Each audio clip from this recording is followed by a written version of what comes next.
അടുത്തിപ്പോൻ ഒരവസരം കിട്ടിയതാ. അവിടെ എന്റെ ശരീരം കൂടെ പറ്റുന്നില്ല. ഭയങ്കര നടപ്പാണ്. അവിടെ വിമാനത്തിനകത്ത് കൊട്ടാരത്തിനകത്ത് നടക്കും.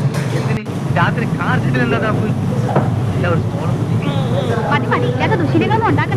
ഒന്ന് വെറുതെ എഴുതണം. ഇവൻ ആരാന്നാ നിന്റെ വിചാരം? ചെറുപ്പത്തിലെ എന്നെ വലിപ്പിച്ച് മൂക്കി കൂടെ പോടാൻ പഠിപ്പിച്ച എന്റെ ആശാനാ മുസ്തഫ. ഇവിടെ ഇവിടെ ഒരു കുറവില്ലല്ലോ. ഞാൻ വിളിച്ചത് നിനക്കും വേണം കുട്ടിയല്ലേ? സ്മോൾ